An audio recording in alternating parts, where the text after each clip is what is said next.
সবাই খুব মনোযোগ সহকারে যদি আলোচনাটা শোনেন, আশা করি অনেক কাজ হবে এবং অনেক ঝগড়া নিরসন হয়ে যাবে। সেটা হলো, আমরা যারা নামাজ পড়ি, কেন এমনি নামাজ পড়ি? আমরা যারা নামাজ পড়ি, আমাদের নামাজ, এই নামাজ আপনি গত 20 বছর এইভাবে পড়ছেন, হঠাৎ নতুন একজন এসে আপনাকে বললো না এইভাবে না, এইভাবে পড়ো। এখন আপনি যদি গত 20 বছর সঠিক পড়ে থাকেন, তাহলে নতুন দাওয়াত কেন নিবেন? নতুন যে দাওয়াতটা মনে করেন এটাও সঠিক, নতুন দাওয়াতটা যে ভুল তা বলছি না, নতুনটাও সঠিক।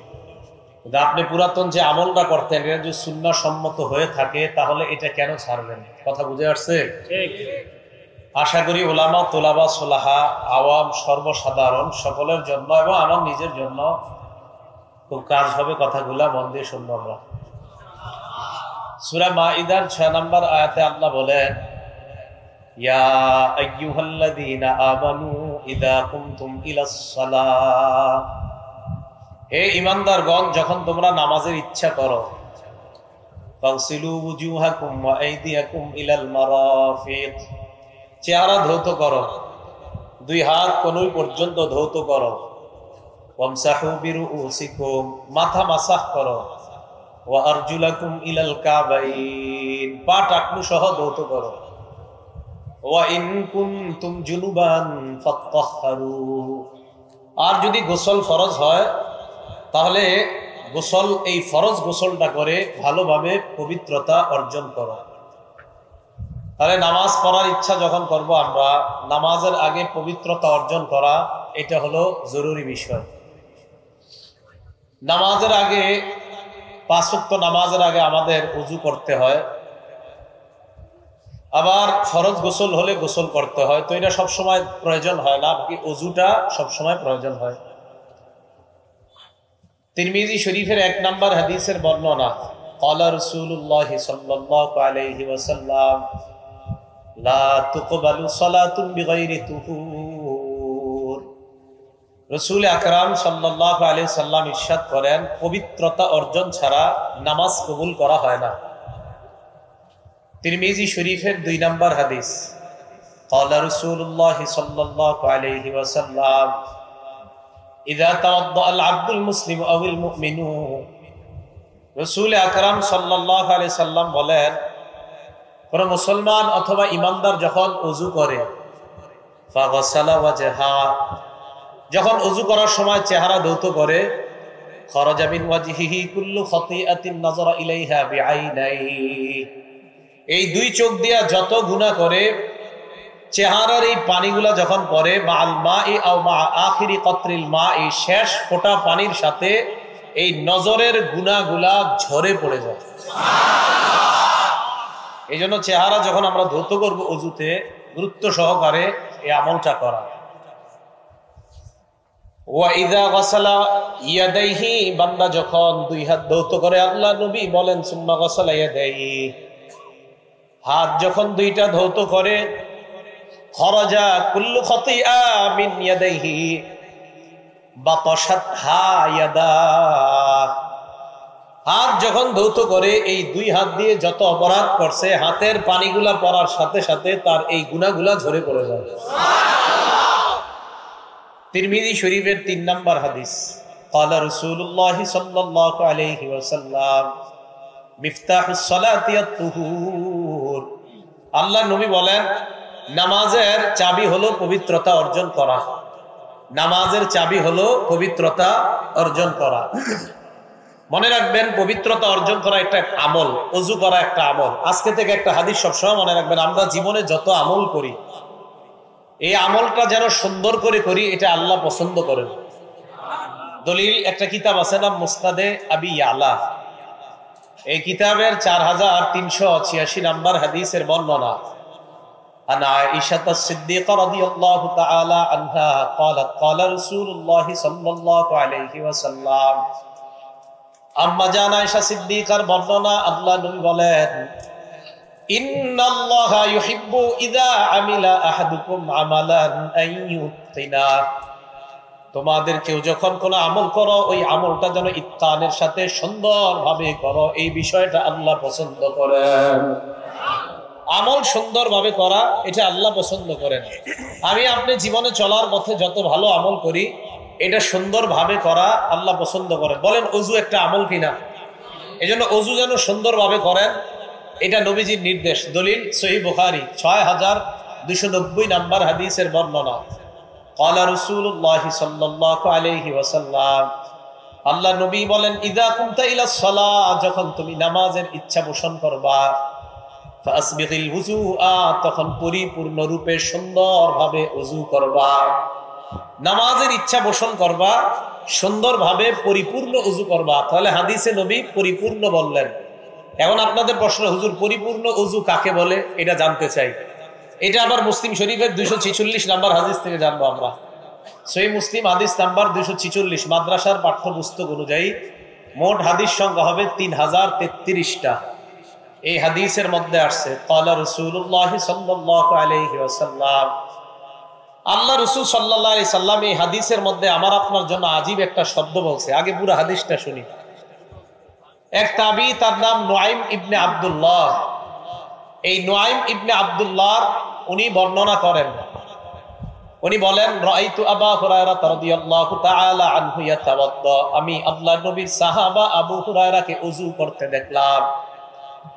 আবু হুরায়রাকে আমি দেখলাম, ফাগসালা ওয়াজহা, উনি যখন ওযু করে, ফাসবাগাল মা, চেহারা উনি ভালোভাবে ধৌত করে, উত্তম ভাবে ধৌত করে। এরপর বলেন, সুম্মা গাসালা ইয়াদাহুল ইউমনা ফাআশরাআ ফিল আদুদ, ডান হাত বাহু পর্যন্ত বাহু সহ সুন্দরভাবে ধৌত করে। ওয়াদাহুল ইসরা ফাআশরাআ ফিল আদুদ, বাম হাত বাহু পর্যন্ত সুন্দরভাবে বাহু সহ ধৌত করে। সুম্মা মাসাহা রাসা, মাথা মাসহ করে। সুম্মা গাসালা রিজলাহুল ইউমনা ফাআশরাআ ফিস সাক, পায়ের নালা সহ ভালোভাবে ধৌত করে। ওয়ারিজলাহুল ইউসরা ফাআশরাআ ফিস সাক, বাম পায়ের নালা সহ ভালোভাবে ধৌত করে। আবু হুরায়রা রাদিয়াল্লাহু তাআলা আনহু এইভাবে ওযু করার পর সামনে যারা, তাদেরকে বললেন, হাকাযা রাআইতু রাসূলুল্লাহি সাল্লাল্লাহু আলাইহি ওয়াসাল্লাম ইয়াতাওয়াদ্দা, আমি যেইভাবে ওযু করলাম তোমাদেরকে দেখাইলাম, আল্লাহর নবীকে অবিকল এইভাবে আমি ওযু করতে দেখেছিলাম। আমি নবীজিকে দেখছি এইভাবে ওযু করে। ঘটনা শেষ হয়নি, হাদিস শেষ হয়নি। আবু হুরায়রা বলেন, সুম্মা ক্বালা রাসূলুল্লাহ সাল্লাল্লাহু আলাইহি ওয়াসাল্লাম, এরপর আল্লাহ নবী বলেন, আনতুমুল গুররুল মুহাজ্জালুনা ইয়াউমাল কিয়ামা মিন ইসবাগিল ওযু, পরিপূর্ণভাবে ওযু করার কারণে, পরিপূর্ণভাবে হাত, চেহারা, পা গুলা ধৌত করার কারণে কিয়ামতের ময়দানে তোমাদের হাত, পা আর চেহারা, এই অঙ্গগুলা, ওযুর অঙ্গগুলা কিয়ামতের ময়দানে কোটি কোটি মানুষের মাঝে চকচক করতে থাকবে, এভাবে জ্বলতে থাকবে। অন্য বর্ণনায় সাহাবারা বললেন, ইয়া রাসূলুল্লাহ, কিয়ামতের ময়দানে আমাদেরকে আপনি কিভাবে চিনতে পারবেন? আল্লাহ নবী কয়, তোমরা ওযু করার কারণে ওযুর অঙ্গগুলা কিয়ামতের ময়দানে এমন চমকাইতে থাকবে, আমি দেখলেই চিনতে পারবো এগুলাই হলো আমার উম্মত। ওযু সুন্দরভাবে করা, এখন থেকে যে নামাজের আগে কোনো মতে উযু করা, বাস মাইরা দিলাম, এরকম যেন না হয়। সুন্দরভাবে ওযু করা। আল্লাহ নবী কয়, ফামানিস্তাতা মিনকুম, তোমাদের কেউ যদি চাও তাহলে ফালইউতিল গুররাতা ওয়া তাহজিলা, তাহলে এই আলোটা, এই সৌন্দর্যতা আরো বাড়ায় নাও। তার মানে ওযু যত সুন্দর হবে, তোমার চেহারা, হাত, পা কিয়ামতের ময়দানে তত বেশি চমকাবে। এখন কথা আছে আরেকটা। কি কথা? ওযু করতে গিয়ে আপনি জামাত প্রথম রাকাতে তাকবীরুল্লাহ ধরতে গিয়ে কোনো মতে সেরে লেছেন কাঁধ, অঙ্গ শুষ্ক রয়েছে, এটার কি ঝামেলা? ঝামেলা আছে। দলিল সহিহ বুখারী ৬০ নম্বর হাদিস। আব্দুল্লাহ ইবনে ওমর রাদিয়াল্লাহু তাআলা আনহুমার বর্ণনা। আব্দুল্লাহ ইবনে ওমর বলেন, তাখাল্লাফা আন্না নবী সাল্লাল্লাহু আলাইহি ওয়াসাল্লাম ফি সাফরাতিন সাফারনাহা, এক সফরে আমরা আল্লাহর নবীর সাথে ছিলাম। সফরে আমরা সামনে চলে গেলাম, কোন কারণে আল্লাহর নবী সফরে পিছনে পড়ে গেলেন। সফরে হইতে পারে না এরকম, আমরা সামনে চলে গেলাম, নবী পিছনে পড়ে গেলেন। ফাআদরাকানা, আল্লাহর নবী আমাদেরকে ধরে ফেললেন। ধরে ফেললেন মানে মোটামুটি কাছায় গেছে, এবার আমাদেরকে দেখা যায়। এর মাঝে ঘটনা হয়ে গেছে কি, ওয়াকাদ আরহাকাতনাস সালাহ, আসরের নামাজ ছুটে যাবে যাবে অবস্থা আমাদের। তাই আমরা চিন্তা করলাম তাড়াতাড়ি আসর পড়া দরকার। ওয়া নাহনু নাতাওয়াদ্দাউ, ওযু করতে লাগলাম। তো কোন মতে আসর যেহেতু পড়তে হবে, আমরা ওযু করতে লাগলাম। ওয়াজআলনা নামসাহু আলা আরজুলিনা, কয় পাগুলা কোন মতে ধুইলাম, কোন মতে তাড়াতাড়ি তাড়াতাড়ি ধুইয়া দাঁড়াইতে হবে।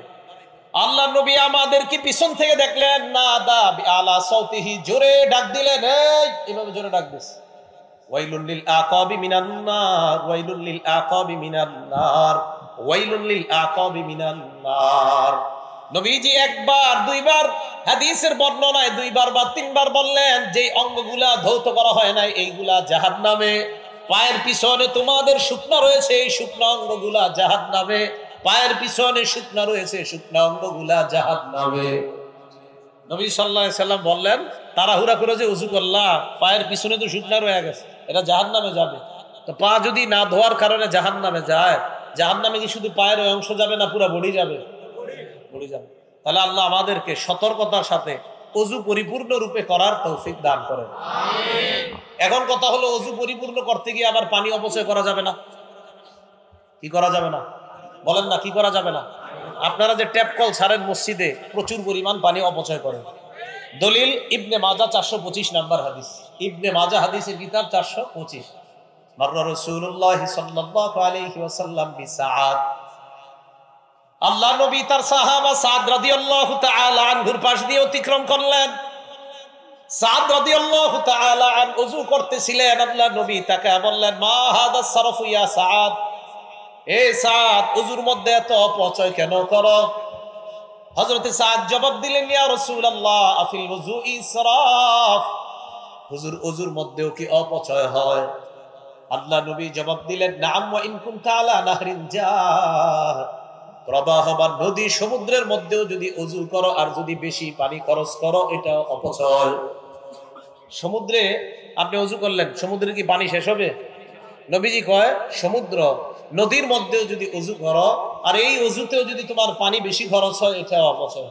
তাহলে ট্যাপ কল দিয়ে যারা ওযু করেন, এটা সতর্কতার সাথে ওযু করা। এজন্য আপনারা মা বোনরা যারা বাসা বাড়িতে ওযু করি, আমরা সবাই ট্যাপ কলে ওযু না করে ওখান থেকে পানিটা নিয়ে আলাদা কোনো পাত্রে দিয়ে ওযু করলে তাহলে পরিমিত পানি খরচ হবে, এই পানির অপচয় নামক গুনাহ থেকে বাঁচা যাবে।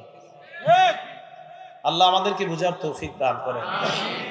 এখন আপনি ওযু করলেন, ওযু করার পর কি দোয়া পড়বেন? আপনি চাইলেই ওযু করার সাথে সাথে জান্নাতের 8টা দরজা খুলতে পারবেন।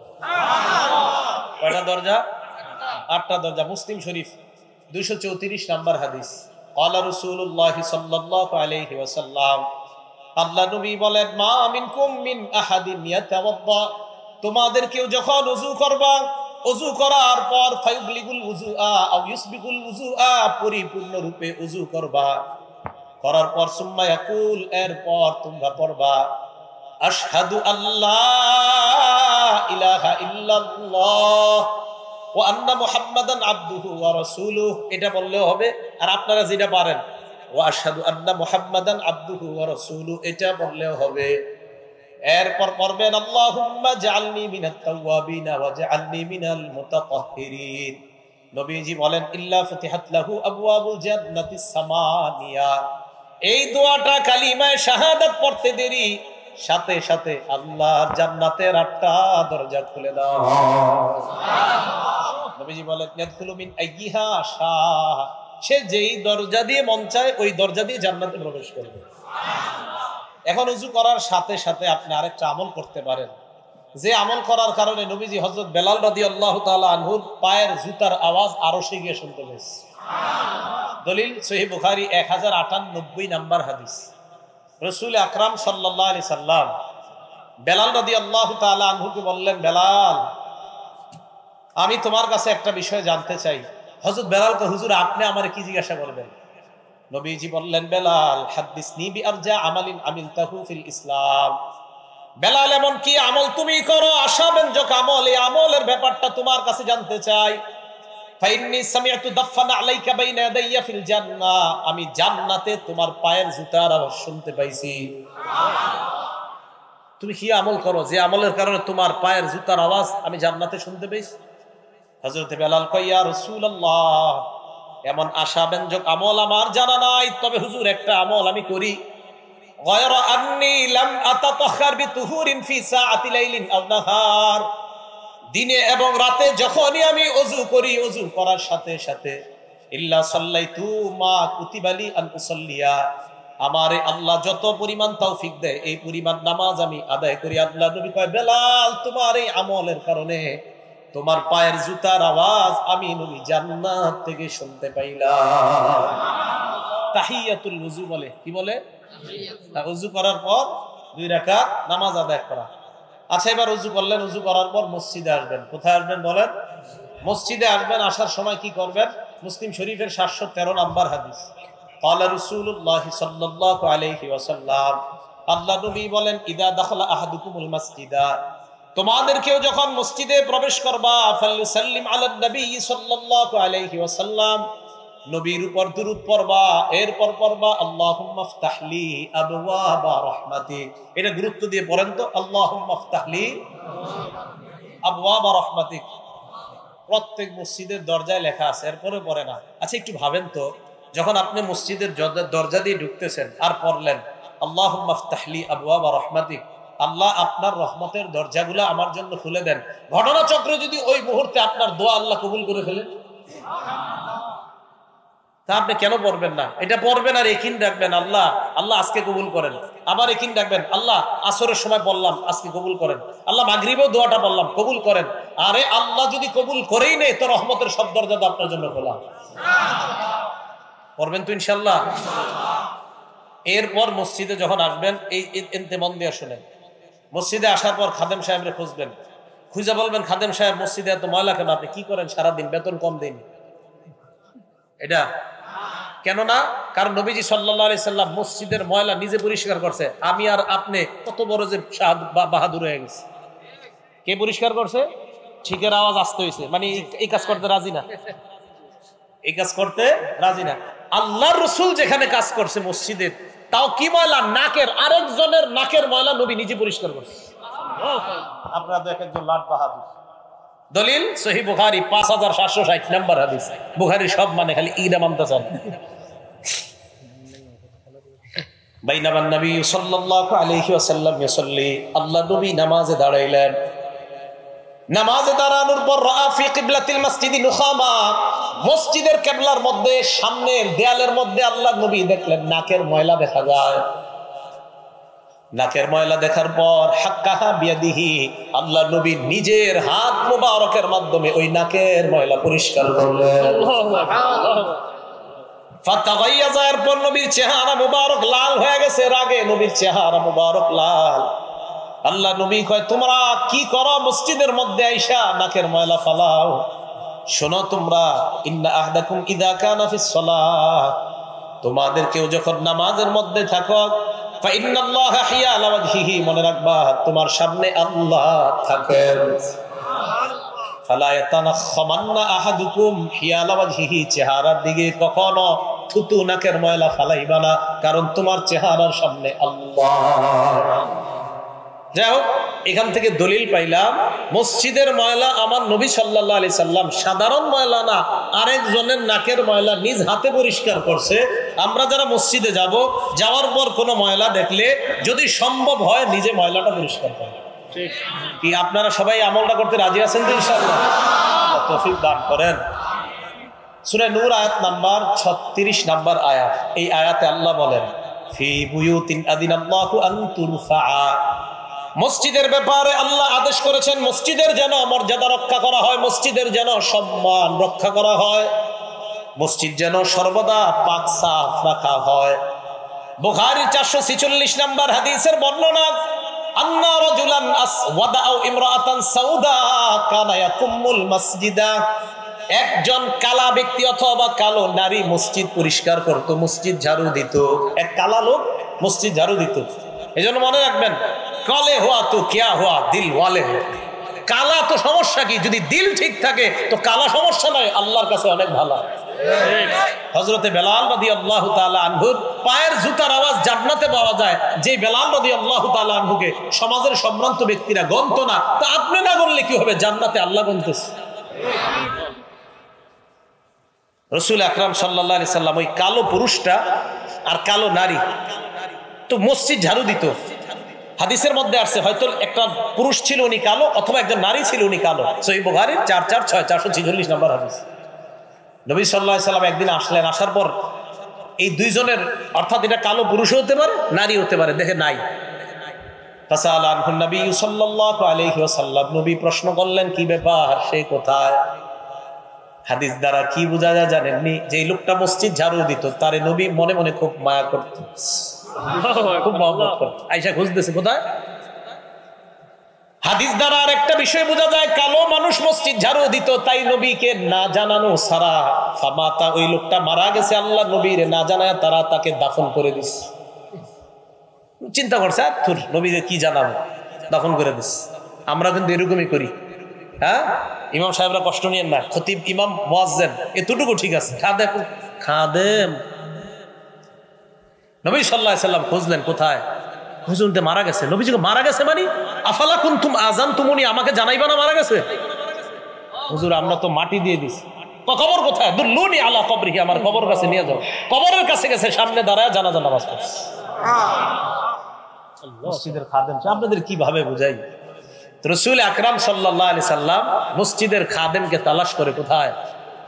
তো নবীজি কয় সাহাবারা হুজুর মারা গেছে, বুখারী শরীফের বর্ণনা। নবী তার কবরের সামনে গেছে, দাঁড়ায়া নামাজ পড়ছে।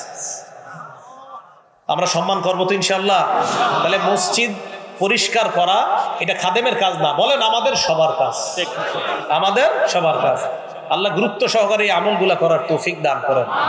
তাবলিগে যান না অনেক সময় বিভিন্ন জায়গায়, বিভিন্ন মসজিদে গিয়া মসজিদ ঝাড়ু দিবেন, প্রস্রাবখানা পরিষ্কার করবেন, পায়খানা পরিষ্কার করবেন।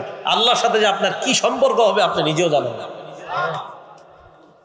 তো রাসূল আকরাম সাল্লাল্লাহু আলাইহি সাল্লাম মসজিদ বানাইতে বলছে, মসজিদ পরিষ্কার রাখতেও বলছে। আবু দাউদ শরীফ হাদিস নাম্বার 455 নাম্বার হাদিসের বর্ণনা। আমার রাসূলুল্লাহ সাল্লাল্লাহু আলাইহি ওয়াসাল্লাম বিবিনাইল মসজিদি, নবীজি আদেশ করছেন মসজিদ বানানোর জন্য। ফিদ্দুয়ারি, এলাকায় এলাকায় পাড়ায় পাড়ায় মসজিদ বানাইতে বলছেন। ওয়া আনতুনাজ্জাফা ওয়া তুতাইয়াবা, আরেকটা আদেশ করছেন মসজিদগুলা পরিচ্ছন্ন রাখতে হবে, সুগন্ধিময় রাখতে হবে। মসজিদ বানাইতে বলছে, পরিচ্ছন্ন রাখা, সুগন্ধিময় রাখা। আল্লাহ আমাদের সকলকে মসজিদগুলো এইভাবে পবিত্র রাখার তৌফিক দান করুন, আমিন। সহিহ বুখারীর বর্ণনা 405 নম্বর হাদিস, মন দিয়ে শুনেন এই হাদিসটা। ক্বালা রাসূলুল্লাহ সাল্লাল্লাহু আলাইহি ওয়াসাল্লাম, আল্লাহ নবী বলেন আল বুযাকু ফিল মসজিদি খাতিআ, মসজিদের মধ্যে থুতু পড়া গুনাহ, মসজিদে থুতু ফালানো গুনাহ। এই গুনাহের কাফারা কি? নবীজি বলেন কাফারাতুহা দাফনুহা, ওই থুতুটা মুছে দেওয়া হলো এই গুনাহের কাফারা। থুতু যদি মুছে দাও আল্লাহ পাক রব্বুল আলামিন তোমার গুনাহ মাফ করে দিবে। তাহলে থুতু পড়ে যেতে পারে মসজিদে, এটা মুছে দিবে, এই গুনাহের কাফারা হয়ে যাবে। আল্লাহ আমল করার তৌফিক দান করেন। তাহলে এই হলো এইভাবে মসজিদকে পরিচ্ছন্ন রাখা। এবার মসজিদে আসলেন, আসার পর এখন আপনি মসজিদে সালাত আদায় করবেন, নামাজ আদায় করবেন। তো মসজিদে নামাজ আদায় করার জন্য ইমাম সাহেবের পিছনে আপনি দাঁড়াইলেন। দাঁড়ানোর পর যেদিকে দাঁড়াইলেন এটা হলো কেবলা, আল্লাহর সামনে বিনীত হয়ে দাঁড়াইলেন। কেবলার দিকে দাঁড়াবেন। দলিল সূরা বাকারা আয়াত নাম্বার 144 নাম্বার আয়াত। আল্লাহ বলেন ফাওয়াল্লি ওয়াজহাকা শাতরাল মাসজিদিল হারাম। আসল আলোচনা এখন ঢুকবো, হ্যাঁ, খুব মন দিয়ে শুনেন এই জায়গাটা।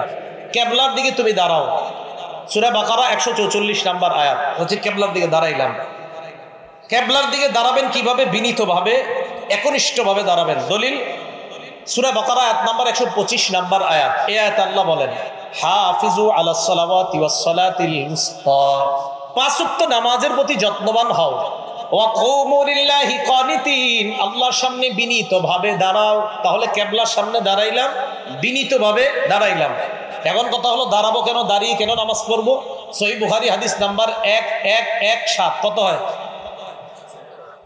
11,000 বলে কে জানি করছে 1117 317 কত হয়? 1117। এই হাদিসটা কেন সেই হাদিস জানেন? একটা কাজ আছে। আবার বলেন সহিহ বুখারীর কয় নাম্বার হাদিস? 1117। সারাদিন হাঁটে, হাঁটার পর চা স্টলের সামনে 10 মিনিট গল্প করে, করার পর মসজিদে গিয়ে চেয়ারে বসে, আছে না নাই? এর লাগে হাদিস নাম্বারটা মুখস্থ করে। এই হাদিসের মধ্যে আসছে নবীর সাহাবা ইমরান ইবনে হুসাইন, উনি বলেন কানাত বি বাওয়াসির, আমার অর্শরোগ ছিল। অর্শরোগ ছিলেন তো? আমি আল্লাহ নবীর কাছে জানতে চাইলাম ইয়া রাসূলুল্লাহ আমার অর্শরোগ নামাজ আমি কিভাবে পড়বো আমাকে আপনি জানায় দেন। আল্লাহ নবী বললেন সাল্লি কাইমান, তুমি দাঁড়িয়ে নামাজ পড়বা। ফাইল্লাম তাস্তাতি ফাকাইদান, যদি দাঁড়িয়ে নামাজ পড়তে না পারো তাহলে বসে পড়বা। আবার যদি দাঁড়িয়ে আপনারা না, হুজুররা না, অন্যরা, যদি দাঁড়িয়ে, আবার যদি দাঁড়িয়ে না পারো, বলেন যদি দাঁড়িয়ে তাহলে বসে। তাহলে আবার বসে কখন? আবার বসে কখন?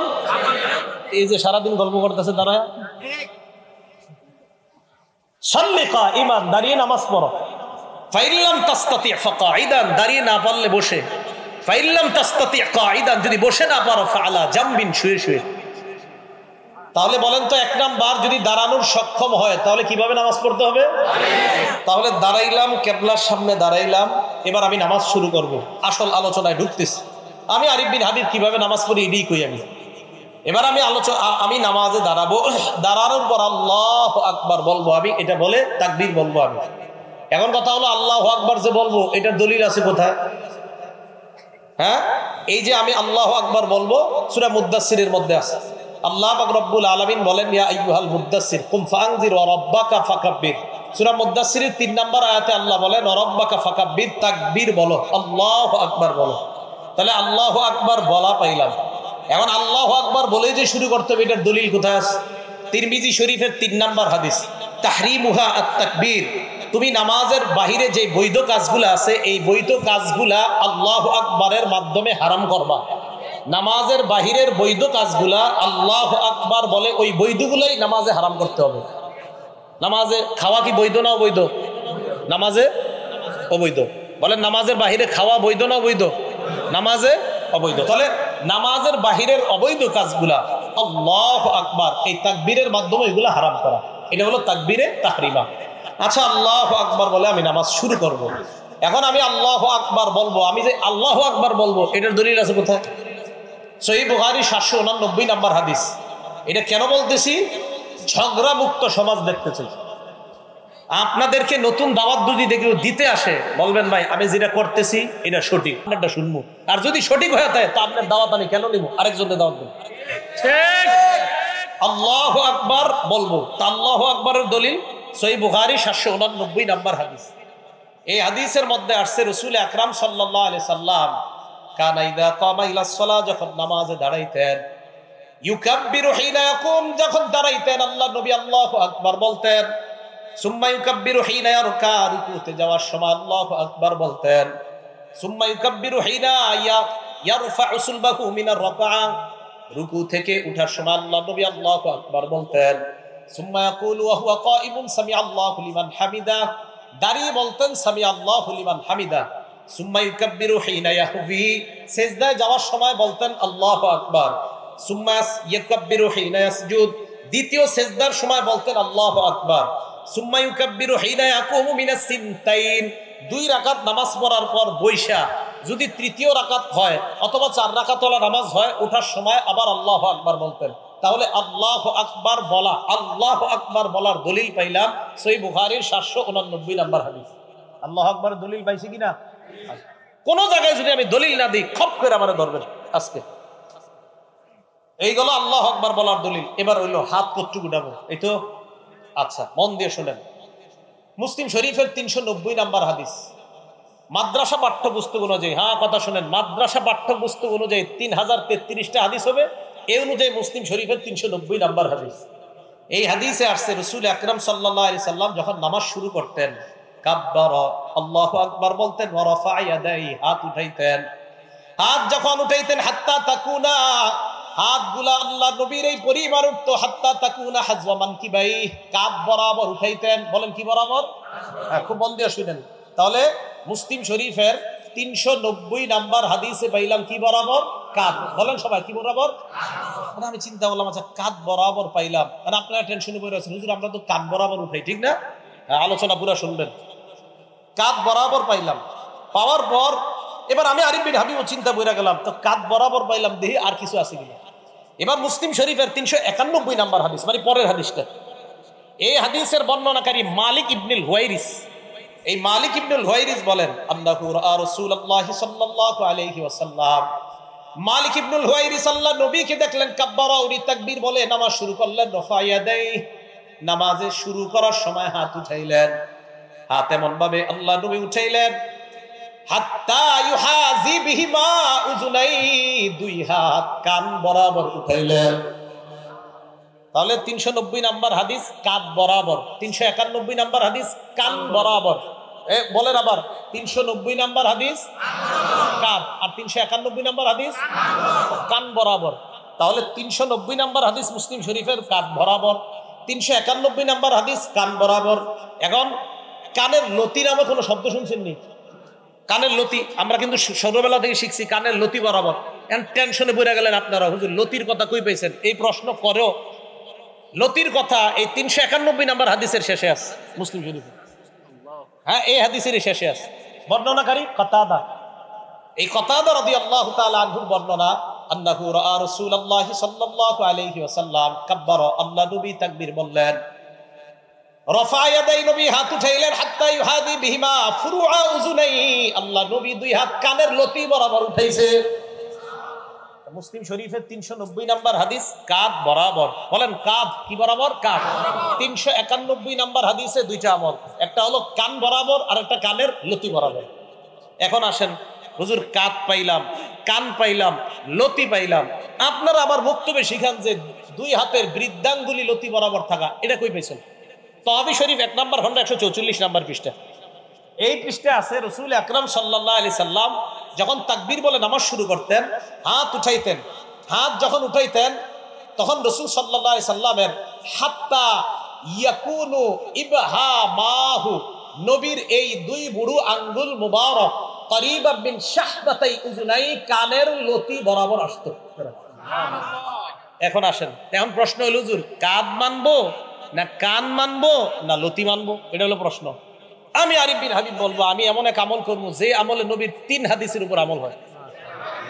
এখন আমার দিকে তাকান, আন্দাজি ঠিক করেন না, বুঝে শুনে করেন। এই দেখেন বুড়ো আঙ্গুল কানের লতি বরাবর আছে। আমার দুই হাতের তালু দেখেন কাঁধ বরাবর, দুই হাতের তালু কি বরাবর, বুড়ো আঙ্গুল কি বরাবর, লতি। আর দুই হাত কান বরাবর। তাহলে লতি বরাবর হাত উঠাইলে কাদের হাদিসের আমল হয়, কানের হাদিসের উপর আমল হয়, লতির হাদিসের উপর আমল হয়। আমার সব বেশি দরকার, তাই আমি 3 হাদিসের উপর আমল করি। আপনি যদি সব কম দরকার হয় তো করেন কম। আমার যদি কেউ বলেন হুজুর আপনি এটা কেন করেন, আমার সব বেশি দরকার তাই এটা করি, এটার নামই হানাফি মাযহাব। এটার নাম কি মাযহাব? হানাফি মাযহাব। মনে করে নতুন ধর্ম। তাহলে হাত উঠাইলাম, রয়ে গেল এবার হাত বাঁধবেন কই হুজুর? ঠিকই তো। এই ব্যাপারে 3টা হাদিস শুনেন। 1, তিরমিজি শরীফের 252 নাম্বার হাদিস। এই হাদিসের মধ্যে আসছে কানান নবী সাল্লাল্লাহু আলাইহি ওয়াসাল্লাম ইয়াউমুনা, নবী আমাদের ইমামতি করতেন। ইয়াখুযু শিমালাহু বিয়ামিনিহি, আল্লাহর নবী বাম হাতকে ডান হাত দিয়ে ধরতেন। কোথায় ধরতেন নাই? ডান হাত দিয়ে বাম হাত ধরতেন, এটা আছে। কোথায় ধরতেন এটা নাই। আবার বলছি, ডান হাত দিয়ে বাম হাত ধরতেন, কোথায় ধরতেন এটা নাই। তাহলে হাদিস একটা পাইলাম তিরমিজি শরীফের 252 নাম্বার, ডান হাত দিয়ে বাম হাত ধরতেন। এবার বুখারী শরীফের 740 নাম্বার হাদিস শুনেন। এই হাদিসে আসছে কানান নবী কানান নাস ইউবারুনা আইয়াদা আর-রাজুলুল ইয়াদাল ইউমনা আলা জিরাইহিল ইউসরা, সাহাবাদেরকে আদেশ করা হতো সাহাবারা যেন ডান হাত দিয়ে বাম হাতের বাহু ধরে। বলেন ডান হাত বাম হাতের বাহুতে রাখবে। বলেন ডান হাত বাম হাতের। প্রথমে পাইলাম ডান হাত দিয়ে বাম হাত ধরা, বুখারীর হাদিসে পাইলাম ডান হাত বাম হাতের বাহুতে রাখা। এখন আপনাকে প্রশ্ন, হুজুর আমরা তো কবজি ধরি, এই তো, আর আমরা কবজি ধরি না।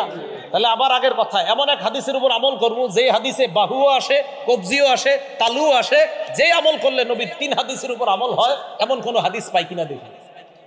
আবু দাউদ শরীফের 727 নাম্বার হাদিস। হাদিস যা বলছি সব সহিহ হাদিস। আবু দাউদ শরীফের 727 নাম্বার হাদিস। এই হাদিসে আসছে রাসূল আকরাম সাল্লাল্লাহু আলাইহি সাল্লাম ওয়াদা ইয়াদাহুল ইউমনা আলা যহরি কাফিহিল ইউসরা ওয়ার রুসদি ওয়াস সাইদি, নবী ডান হাত দিয়ে বাম হাত মুবারক এমন ভাবে ধরতেন যে নবীর ডান হাত বাম হাতের তালুর পিঠ ধরতো, বাম হাতের কবজি ধরতো, বাম হাতের বাহু ধরতো। ওই আগের তিরমিজির হাদিসে আছেন 255 নম্বর হাদিসে আছে হাত ধরতেন, বুখারীর 740-এ আছে বাহু ধরতেন, আর আবু দাউদের 727 নম্বর হাদিসে পাইলাম বাহুও পাইলাম, কবজিও পাইলাম, হাতের এই তালুর পিঠও পাইলাম। তো এই হাদিসের উপর আমল করলে বুখারীর হাদিস অনুযায়ী বাহুর উপর আমল হয়, তিরমিজির হাদিস অনুযায়ী হাত ধরার আমল হয়, আবু দাউদের হাদিস অনুযায়ী কবজি, হাতের তালুর পিঠ এবং বাহু সবগুলোর উপর আমল হয়। ভাই আমি এই জন্য এটা পালন করি। আমি কখনো কাউকে আঘাত করে কথা বলা পছন্দ করি না আমি, কিন্তু আমাকে যদি বলেন কেন, আমি বলবো এই কারণে আমি 3 সুন্নাহ পালন করে বেশি সওয়াব চাই। আমি আগেও বললাম ওই জায়গায় আমি বেশি সুন্নাহ পালন করে বেশি সওয়াব চাই। এবার শুনছেন দ্বিতীয় কথাটা, এটাই হানাফি মাযহাব। এটা কি মাযহাব? এটা কোনো নতুন ধর্ম না, এই ভুল বুঝবেন না। এবার আসেন, হাত বাঁধবেন, এই তো কি করবেন, হাত বাঁধবেন। এই কথাগুলোর বিরুদ্ধেও যদি কারো কেউ থাকেন মন দিয়ে শোনেন, শিক্ষিত কোনো যুবক ভাইরা যদি শোনেন, শোনার পরে আমার বিরুদ্ধে কিছু লেখার আগেও আপনি অন্তত মাথাটা লাগায় চিন্তা করবেন যে আসলে রসুলের সুন্নাহ কোনটা। আর আমি তো কাউকে আঘাত করে কাউকে ইঙ্গিত করে কিছু বলছি না, আমি শুধু বলছি আমার সালাত শুদ্ধ কিনা, আমার সালাত কি কিনা, আমার নামাজ। আমি পড়াশোনা কইরা মনে করছেন যে আন্দাজে আমল করবো, নামাজ শুদ্ধ হবে না, পাগল নাকি আমি? হ্যাঁ, কান পড়ছি কি করতে? একজন ডাক্তার হয়েছে, ডাক্তার হওয়ার পর ওনারা আপনি বললেন তুমি পাগল, বেচারা কষ্ট পাবে না? তা আমি এই 16 বছর 20 বছর পড়াশোনা করলাম ভুল আমল করার জন্য না সঠিকটা জানার জন্য? তাই ভাই আমি আমারটা বলছি। এখন আসেন, হাত রাখা। সহিহ ইবনে হিব্বান আরো অনেকগুলা কিতাব আছে, বলে এই জায়গায় খালি মুসান্নাফ ইবনে আবি শাইবা মনে রাখবেন। মুসান্নাফ ইবনে আবি শাইবা 3959 3959 নাম্বার হাদিস।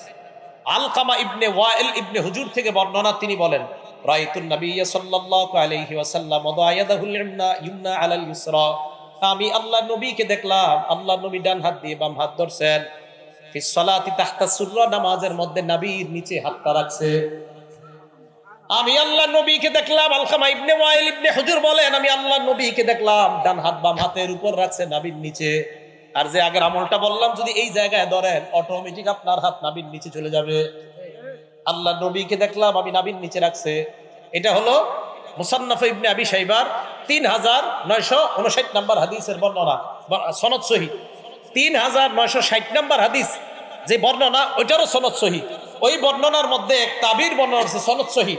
উনিও বলছেন যে রাসূল আকরাম সাল্লাল্লাহু আলাইহি সাল্লামের নামাজের পদ্ধতি এটাই যে ডান হাতকে বাম হাতের উপরে রাখা।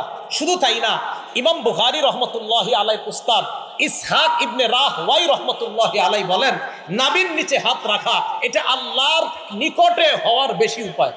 সুবহানাল্লাহ। কার উস্তাদ? কইতে শরম করে, কার উস্তাদ?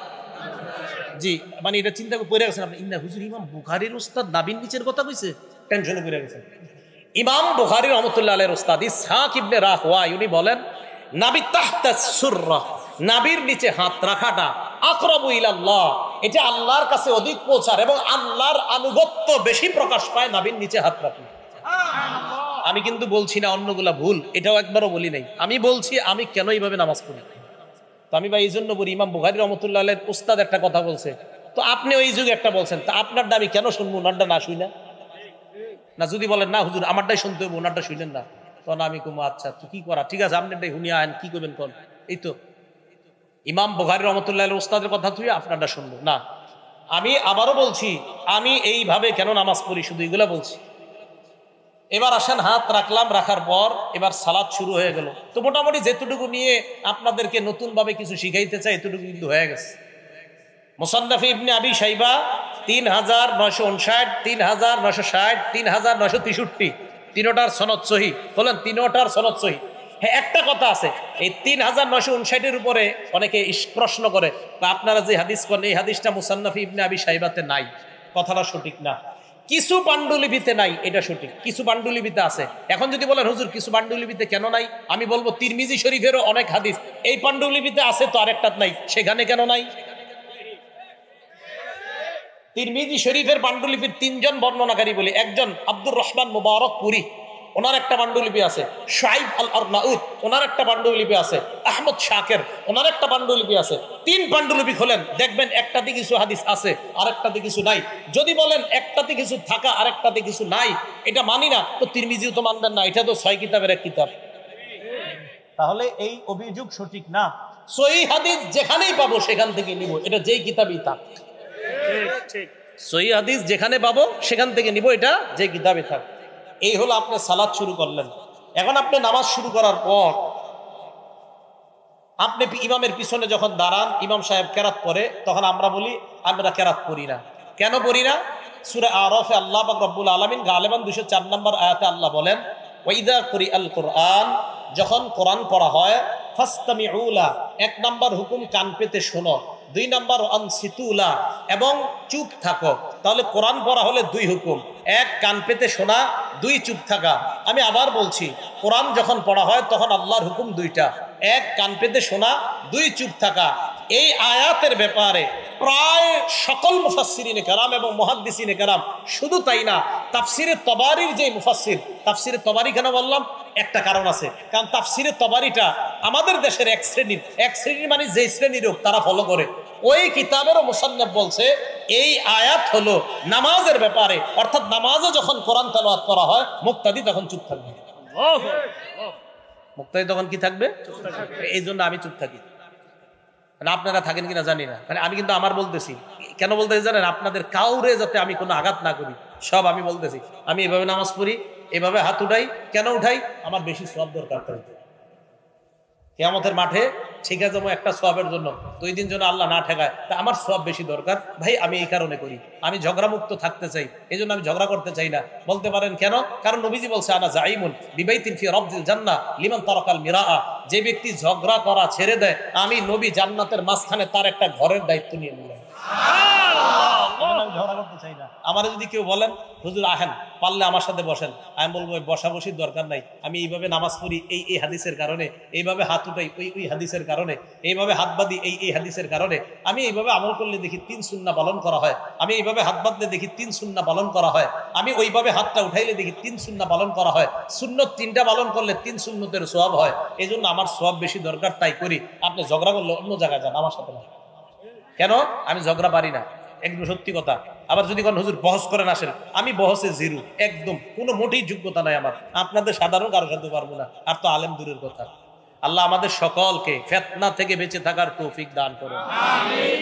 এবার আসেন, নামাজের তো ব্যাপারে ভালোই শুনলেন। এখন যে কথাগুলো বলবো এগুলো শুনলে অনেক মুরব্বীদের কষ্ট লাগবে, বাকি যাদের ভিতরে রোগ আছে তাদের কষ্ট লাগবে, রোগ না থাকলে লাগবে না।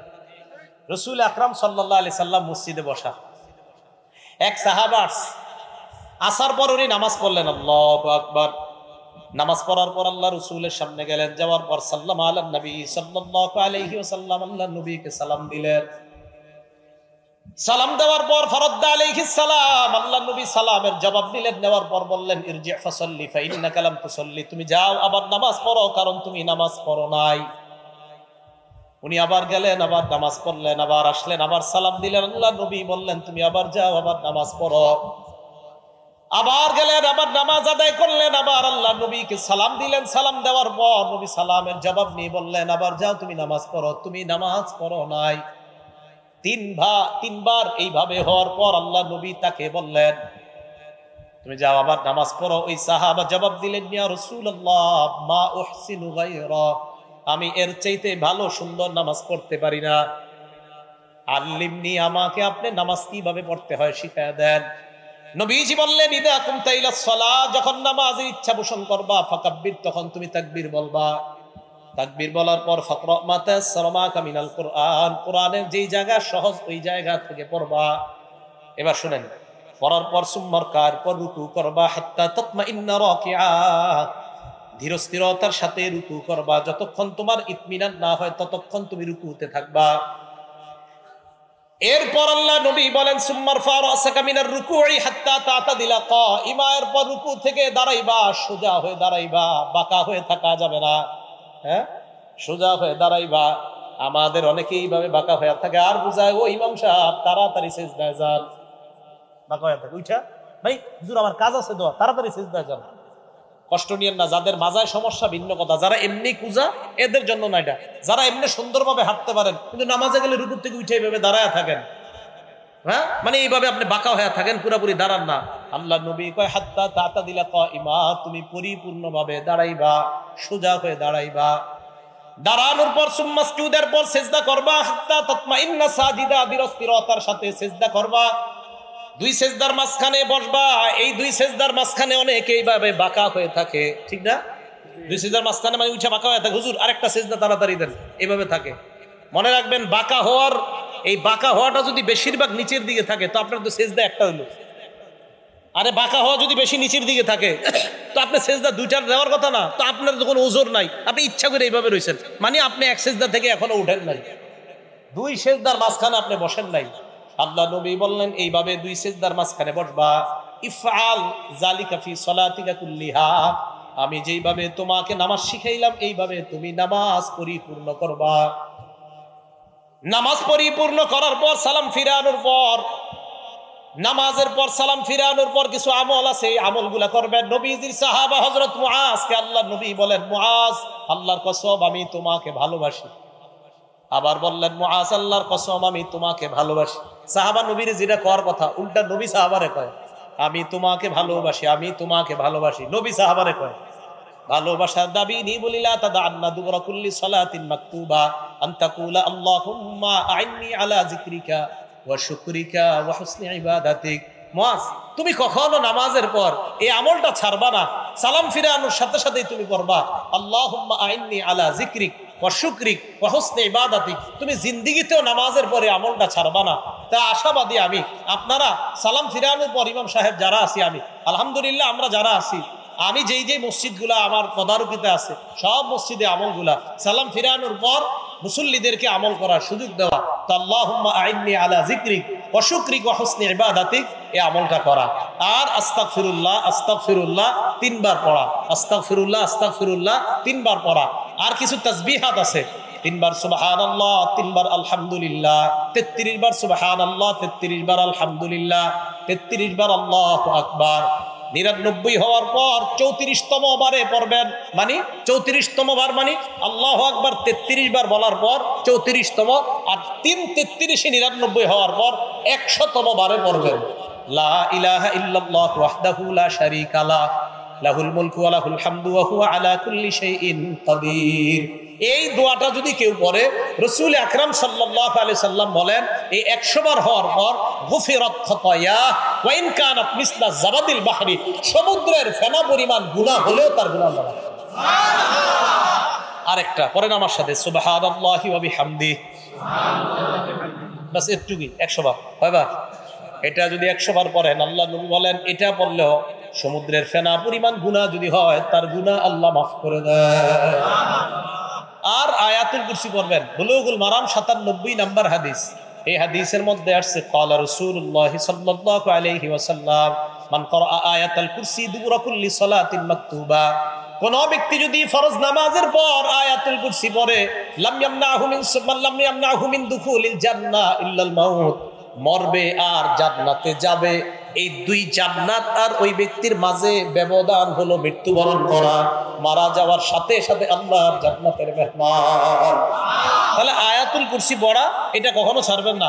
মা বোনরা যারা পারেন না দেখে দেখে আয়াতুল কুরসি পড়বেন, আপনারা যারা পারেন না দেখে দেখে আয়াতুল কুরসি পড়বেন। এরপরে যদি মুনাজাতের প্রয়োজন হয়, মুনাজাতে যদি কারো শরীক হইতে মন চায় হবেন, মন না চাইলে হবেন না। কোনো আলেম বলে না যে মুনাজাত নামাজের অংশ, এটা আপনারা শুধু শুধু ইমামদের উপর অভিযোগ দেন ভাই, কি যে ইমাম সাহেবরা বলে মুনাজাত নাকি নামাজের অংশ না। মুনাজাত ইমাম সাহেব করে ওনার মন মতো, আপনার মন চাইলে ওনার সাথে শরীক হবেন, মন না চাইলে শরীক হবেন না। মনে রাখবেন নামাজ আলাদা ইবাদত, মুনাজাত আলাদা ইবাদত। মনে থাকবে, নামাজ বলেন নামাজ আলাদা ইবাদত, মুনাজাত আলাদা ইবাদত। কোনো মুসল্লি যদি মন চায় আমি মুনাজাত করবো না, আমি দাঁড়ায় সুন্নত করবো, আপনি বলেন আপনার কোনো ইমাম সাহেব না করছে কোনোদিন? তা আন্দাজে অভিযোগ দেন কেন? এই জন্য আপনার এরপরে যদি মন চায় উনি মুনাজাত করলে আপনার মন চাইলে ওনার সাথে মুনাজাতে শরীক হবেন, মন না চাইলে শরীক হবেন না। যদি কোন কোথায় আলা ইবনে হাজরামি রাসূল সাল্লাল্লাহু আলাইহি সাল্লামের সাহাবা ফজরের নামাজের পর মুনাজাত করছে, অন্য যারা সামনে ছিল তারা আমিন আমিন বলছে। তারা কি বলছে? আমিন আমিন বলছে। এটা বলার পরে এখন কি বলবে জানেননি অনেকে, হুজুর উনি তো ক্ষেত্র বিশেষ মুনাজাত করছে। অনেকে বলবে কি ক্ষেত্র, তখন বলবে আলা হাজরামি, নবীর সাহাবা আলা হাজরামি তখন বিপদ ছিল খুব, ওই বিপদ থেকে মুক্তির জন্য ফজরের পরে মুনাজাত করছে। আমি জানি এই কথাটা অনেকে বলবে যে আলা হাজরামি বিপদে ছিল, বিপদ থেকে মুক্তির জন্য মুনাজাত করছে। আমরা মুসলমানরা কি কম বিপদে আছি?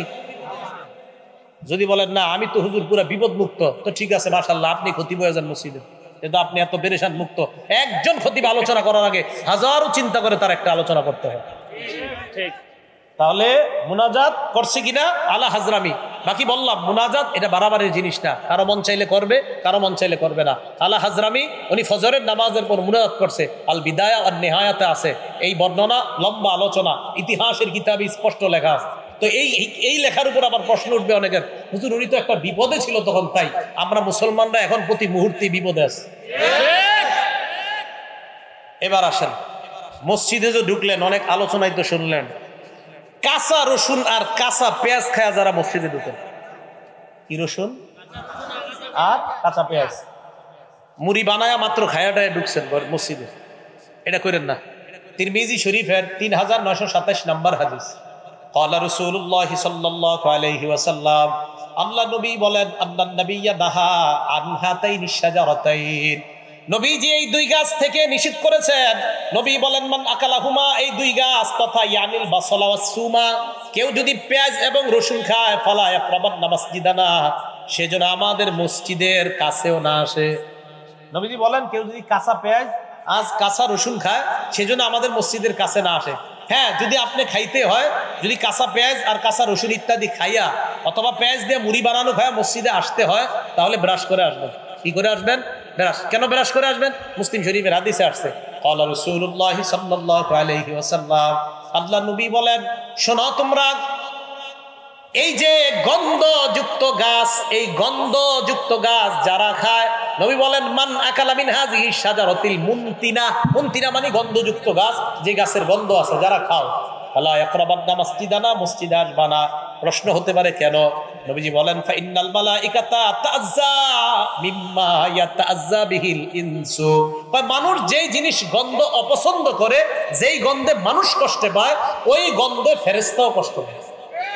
মানুষ যেই গন্ধে কষ্ট পায়, ওই গন্ধে কে কষ্ট পায়? তাহলে পেঁয়াজ রসুন, এই কাঁচা পেঁয়াজ কাঁচা রসুন এগুলা খেয়ে মসজিদে আসা যাবে না। যদি কোনো মুসল্লি নাও থাকে তাও আসবেন না। কেন মসজিদে আসবেন না মুসল্লি না থাকলে? কারণ ফেরেশতা মসজিদে আছে। তখন আপনি যখন ওই কাঁচা পেঁয়াজের গন্ধ, এটা যেমন মানুষ সহ্য করতে পারে না, ফেরেশতাও সহ্য করতে পারে না। এবার বলেন তো, কাঁচা পেঁয়াজ খায় মসজিদে যদি যাওয়া নিষেধ হয়, সিগারেট খেয়ে না, ওটা গন্ধ তো অনেক সুন্দর, হ্যাঁ নিষেধ না? সিগারেটের দলিল কি? সিগারেট যে দুর্গন্ধ, এটা খেয়ে যাওয়া নিষেধ, দলিল কি? এই হাদিস দলিল। কারণ দুর্গন্ধযুক্ত গাছ খেয়ে যদি মসজিদে যাওয়া নিষেধ হয়, যেটা একটা হালাল, পেঁয়াজ হালাল না হারাম? হালাল। রসুন হালাল না হারাম? হালাল। এই হালাল জিনিস খেয়ে মসজিদে যাওয়া নিষেধ। ধূমপানের প্যাকেটের উপরে কি লেখা থাকে? এটা কি এখনো আছে? এখন তো নতুন কথা, ধূমপান মৃত্যু ঘটায়। তো যেই জিনিসের উপর লেখা মৃত্যু ঘটায়, এই জিনিস খায় আপনি মসজিদে গিয়ে মাশাআল্লাহ ফেরেশতাদেরকে আনন্দ দিতে চান, তাহলে ফেরেশতাদেরকে কষ্ট দেওয়া যাবে না। ভাই কষ্ট নেন নাই তো আপনারা? মানে বলতে চাইলাম আমি তো খাইতে নিষেধ করিনি নাকি?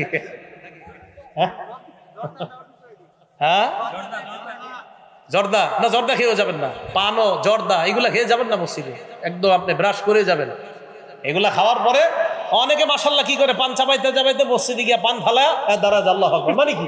আরে ভাই হ্যাঁ এটা কেন? না না, এটা করবেন না। চিন্তা করে হুজুর আপনি আমি পান খাই না, এই কথা কয়ে লাভ নাই। হুজুর করে আমি পান খাইতে দেখছি কখনো?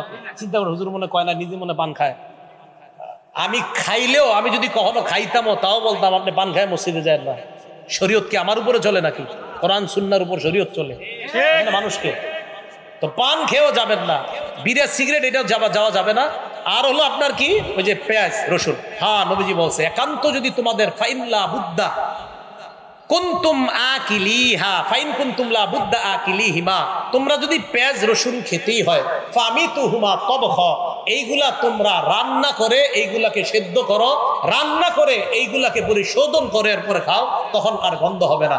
তাহলে কাঁচা পেঁয়াজ কাঁচা রসুন ইত্যাদি এগুলা খেয়ে মসজিদে যাওয়া ঠিক না, মসজিদ দুর্গন্ধ করা এটা ঠিক হবে না। আল্লাহ আমাদের সকলকে যে কথাগুলো শুনলাম, বিশেষ করে একটু বসেন, সর্বশেষ জানতে চাই, বলেন তো আমি যে সালাতের পদ্ধতি বর্ণনা করছি এভাবে কে নামাজ পড়ে? আপনারা বলেন। আপনি কে? হ্যাঁ আমি যেই পদ্ধতি নামাজ পড়ছি আমি ওইটা বলছি। এই জন্য কেউ মনে করবেন না যে না হুজুর আপনি মনে ওনারটা না করছেন, না আমি এভাবে করি। বাকি বুঝার থাকলে তো বুঝে নেবেন।